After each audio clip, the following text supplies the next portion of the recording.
The middle class trap nobody talks about. Imagine waking up tomorrow, checking your bank account, seeing your paycheck arrive, and realizing you're actually poorer than you were last year. Not because you lost your job, not because you spent too much, but because the game itself changed, without anyone telling you. Every morning, millions of Americans wake up early. They work hard, pay their bills, save a little, hope for a better future, and repeat the exact same cycle for 40 years. Yet somehow, at retirement, many discover something terrifying. They work their entire lives, but never actually became wealthy. How is that possible? How can someone earn hundreds of thousands, sometimes even millions of dollars during their lifetime, and still struggle financially? The answer isn't laziness. It isn't intelligence, and it definitely isn't bad luck. It's something far more dangerous. It's a trap. A trap so ordinary, most people never realize they're inside it. Tonight, we're going to expose it, not with conspiracy theories, not with fake get-rich-quick advice, but with simple financial principles that explain why the middle class often works harder than ever, yet still falls behind. Because once you see the trap, you'll never look at money the same way again. The middle class trap nobody talks about. People often believe there are only two groups in society, the rich and the poor. But that's not how money works. There's a third group, the middle class. And ironically, it's the group under the most pressure. Too wealthy to receive assistance. Too dependent on a paycheck to stop working. Too busy surviving. Every day, millions leave their homes before sunrise. Coffee in one hand, laptop in the other. Rushing to jobs they don't necessarily love. They aren't lazy. They're responsible. They're educated. They're doing exactly what society told them to do. Study hard, get good grades, find a stable career, buy a house, work for 40 years, retire. Sounds perfect until reality arrives. Because somewhere along that journey, the rules quietly changed, and almost nobody noticed. To build lasting wealth, that's where the trap begins. Your salary increases, but so does everything else. Housing, healthcare, insurance, food, education. The paycheck gets bigger, yet buying power gets smaller. You feel richer while becoming poorer. And that's exactly why the trap is so difficult to see, because it doesn't happen overnight. It happens one paycheck at a time. Part 2. The biggest lie about success. Think back to when you were a kid. What did adults tell you? Study hard. Get good grades. Go to college. Get a stable job. Work hard. Everything else will take care of itself. For decades, this wasn't just advice. It became the blueprint for the American dream. And for a while, it actually worked.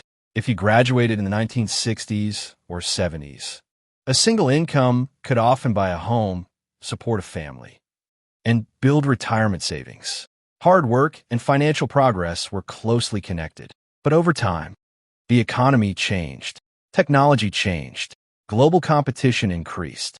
The cost of housing, education, and healthcare rose much faster than many incomes. Yet the advice stayed exactly the same. People kept following yesterday's map in a completely different world. Today, many people graduate with a degree, a job, and thousands of dollars in debt before receiving their first paycheck. Their career begins. Already behind. Imagine starting a race, 10 steps behind everyone else. That's what debt can feel like. Now add rising rent, car payments, insurance, utilities, groceries, unexpected medical bills. Suddenly, your paycheck isn't building wealth. It's simply keeping the machine running. Income is not equal to wealth. This is one of the biggest misunderstandings about money. People often confuse a high income with financial security, but they're not the same thing. Someone earning $80,000 a year can be financially healthier than someone earning $250,000. If the first person spends less than they earn, avoids unnecessary debt, and consistently invests, at the same time, someone with a much higher salary can feel constant financial pressure if every raise leads to bigger expenses. Income creates opportunity. Wealth is built by what happens after the paycheck arrives. Meet David. He earns $70,000 a year. He drives a reliable used car, keeps his housing costs reasonable, invests a portion of every paycheck, lives below his means. Now meet Alex. Alex earns $220,000 a year.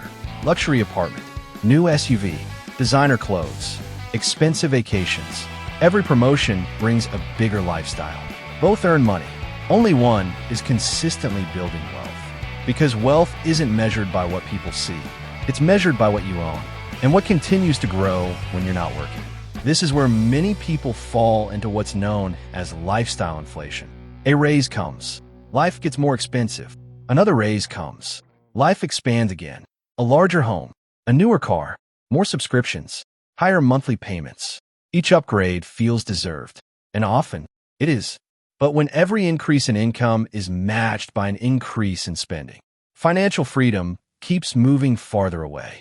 It's like climbing a ladder, only to realize someone is raising the roof faster than you can climb. Higher income plus higher expenses equals same financial stress. The goal isn't to avoid enjoying life. The goal is to avoid turning every paycheck into a permanent obligation, because every recurring expense quietly reduces your future choices. Freedom isn't just about earning more. It's about creating space between what you earn and what you need to spend. The middle-class trap doesn't begin with bad decisions. It often begins with good decisions, repeated in a financial system that's constantly changing. And the next trap is even more powerful, because it affects almost everyone, without them ever noticing. It's called lifestyle inflation. Visible enemy. Lifestyle inflation. Imagine two people. Both receive a $10,000 raise. By the end of the year, one has built an investment portfolio worth thousands of dollars. The other feels just as broke as before. What happened? Neither lost their job. Neither made a catastrophic financial mistake. The difference wasn't income. It was lifestyle inflation. And it's one of the most powerful forces keeping millions of Americans trapped. It starts innocently. A promotion, a bonus, a new job. For a brief moment, life feels easier. Finally, all those years of hard work are paying off. Then, the upgrades begin. The apartment becomes a larger apartment. The reliable car becomes the luxury SUV. The coffee that used to cost $3 turns into a $6 daily habit. One streaming subscription becomes 5. Dining out becomes the default. Weekend shopping becomes a reward. None of these purchases seem dangerous. Individually, they're almost invisible. Here's the problem. Most people don't spend because they need more. They spend because their environment changes. Think about it. If everyone around you upgrades their phone, you start wondering if yours is outdated. If your coworkers buy luxury cars, your perfectly good car suddenly feels ordinary. If social media is filled with dream vacations, staying home starts to feel like missing out. This isn't accidental. It's human psychology. We compare ourselves with the people around us, not billionaires, not history, our neighbors, our coworkers, our friends. Psychologists call this social comparison. The financial result? People begin chasing a lifestyle instead of building a future. But together, they quietly rewrite your financial future. Every scroll says the same thing. You deserve more. Upgrade. Treat yourself. You've earned it. And to be clear, there's nothing wrong with enjoying your money. The danger comes when consumption quietly replaces ownership. Because while you're buying things that lose value, someone else is buying assets that grow. That's the difference. Here's something few people ever calculate. Imagine you spend just $300 every month on things you don't truly need. It doesn't sound like much. Maybe it's subscriptions you rarely use, impulse shopping, frequent takeout, small upgrades. Now imagine investing that same amount every month for 30 years, assuming a reasonable long-term market return. That money could grow into hundreds of thousands of dollars over time, not because of magic, because of consistency.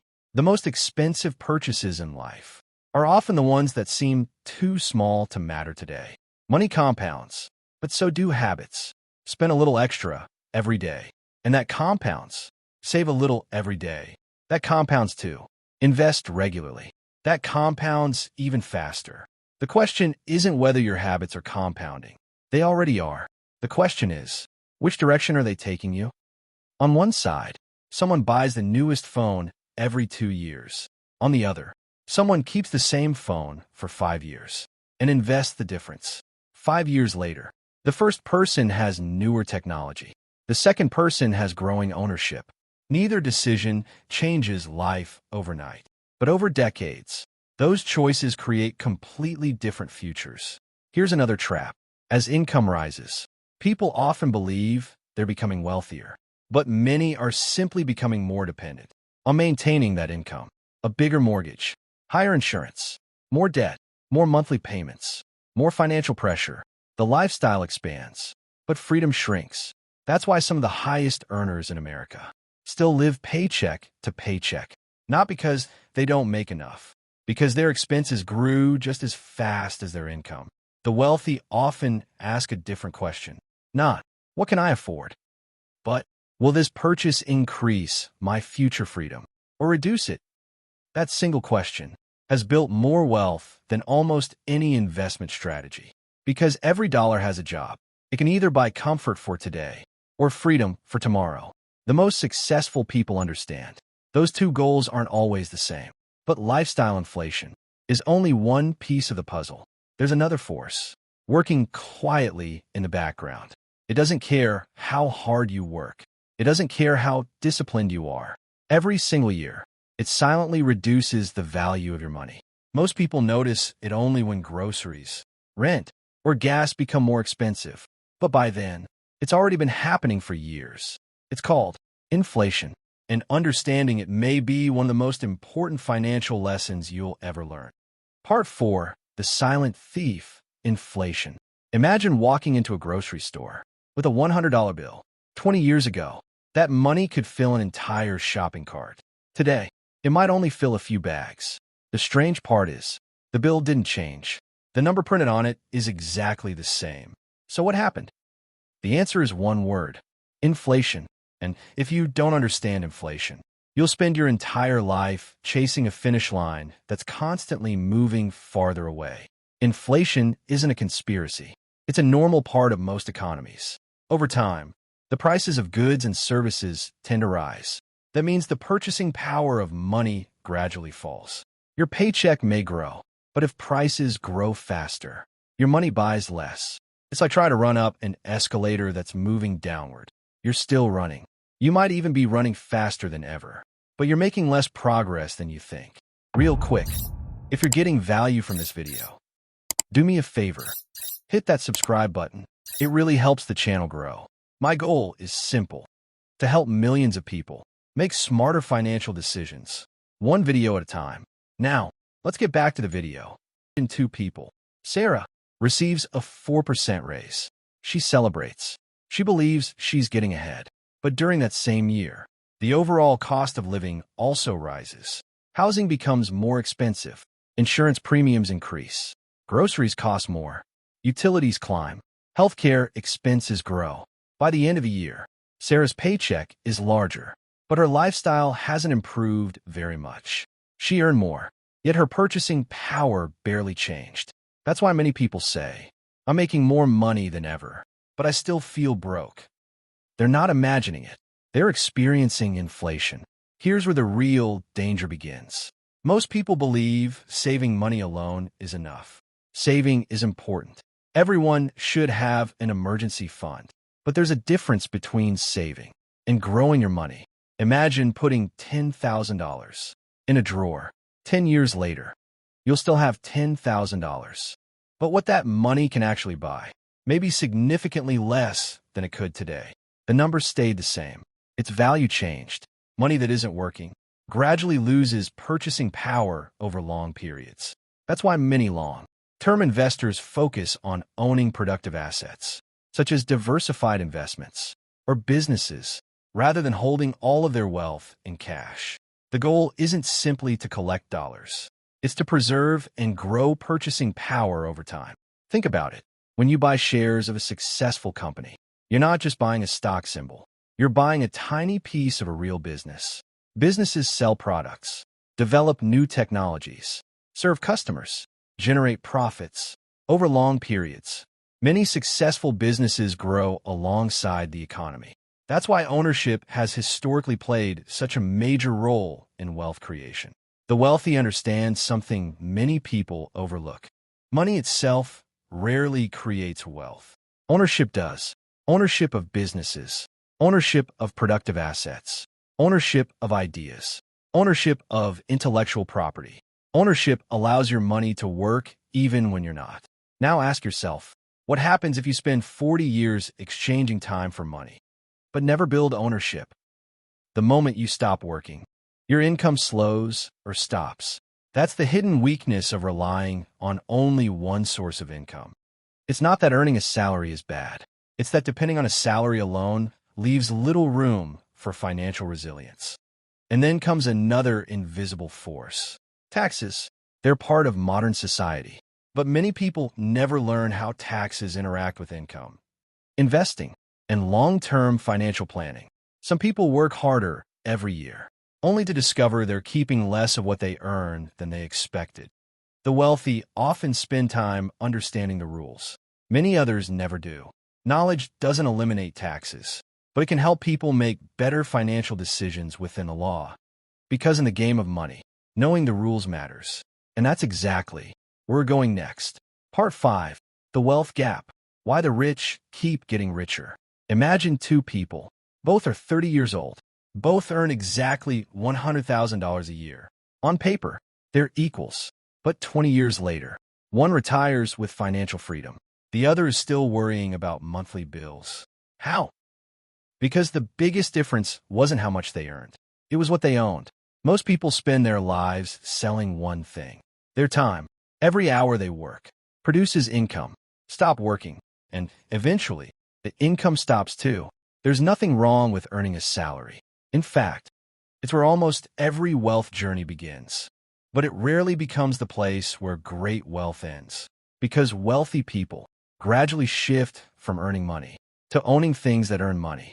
Think about the companies you interact with every day. You buy coffee. Someone owns the coffee shop.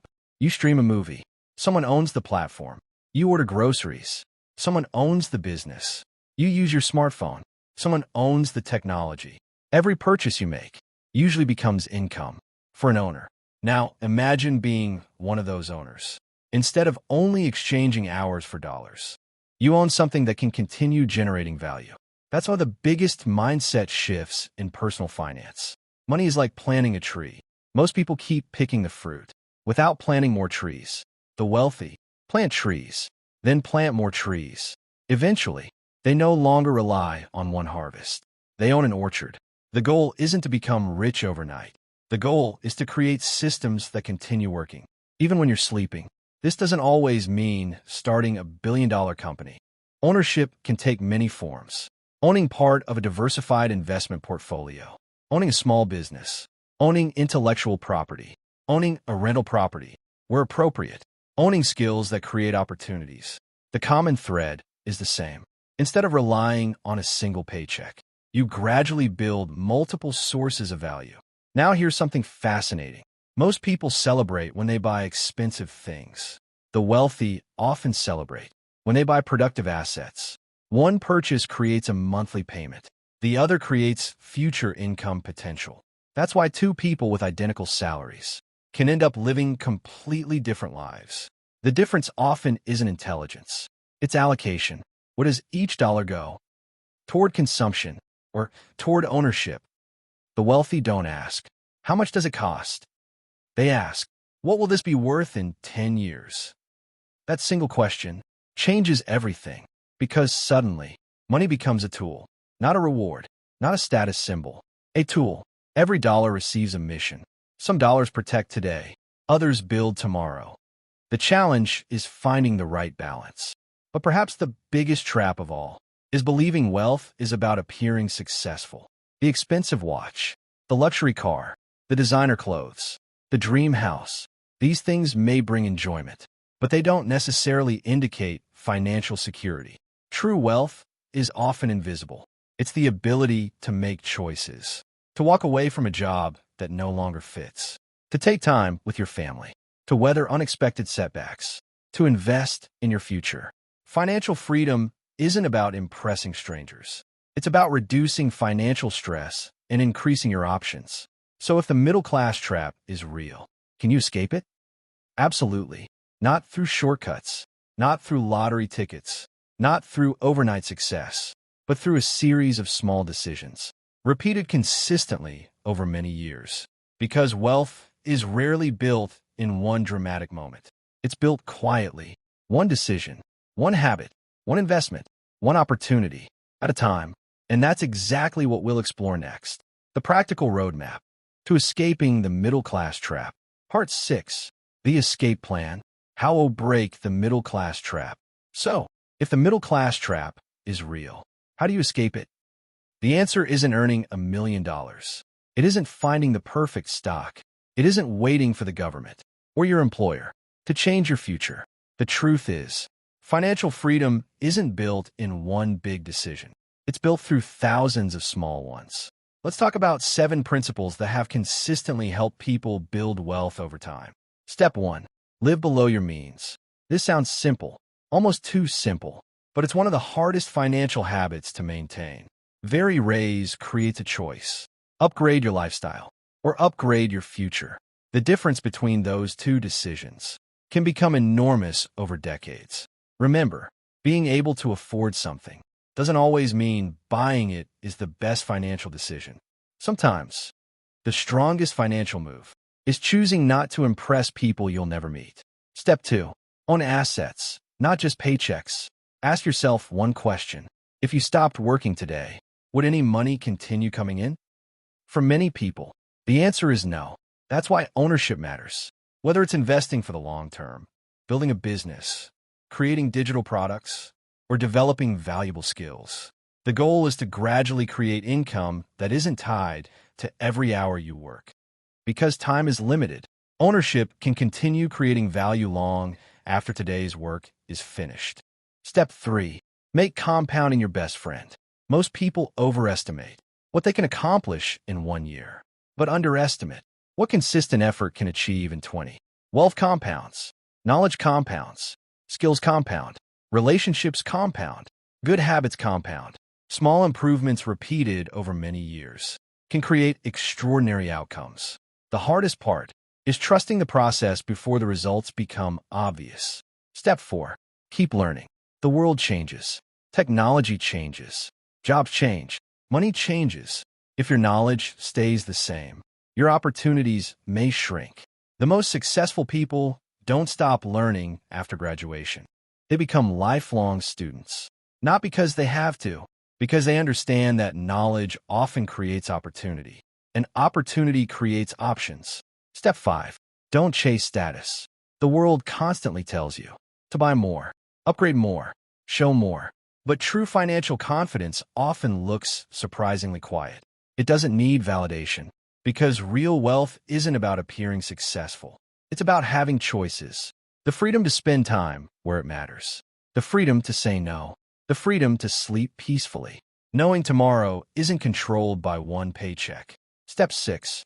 Build multiple sources of income. One income source can be vulnerable. Over time, many people aim to diversify. That could mean investing, a side business, freelance work, royalties, or other legal income streams. You don't need 10. Even one additional source can improve financial resilience. The goal isn't working more forever. It's reducing dependence on a single source of income. Step 7. Think in decades, not days. This might be the hardest lesson of all. Social media celebrates overnight success. Real wealth usually grows much more quietly, year after year, decision after decision. Successful people often appear lucky, only after years of disciplined work that nobody noticed. Patience isn't exciting, but it's incredibly powerful. The final message. Here's something I hope you'll remember long after this video ends. The middle class trap isn't about being middle class. There's absolutely nothing wrong with earning a salary, owning a home, or building a comfortable life. The trap begins when we stop asking questions, when we assume working harder is always enough, when we believe a bigger paycheck automatically creates a better future. Financial freedom isn't reserved for billionaires. It's built by ordinary people, making intentional decisions. Over many years, the goal isn't to become richer than everyone else. The goal is something much more meaningful, to create a life where money gives you choices instead of taking them away. Because in the end, wealth isn't measured by the size of your paycheck. It's measured by the freedom your money creates. So, if this video changed the way you think about money, share it with someone who's working hard, but still feels stuck. Because understanding the game is the first step toward changing it. And if you want more videos that break down money, business, AI, and wealth building with clarity instead of hype, subscribe to AR Wealth Byte. Until next time, keep learning, keep building, and remember, build today, wealth tomorrow.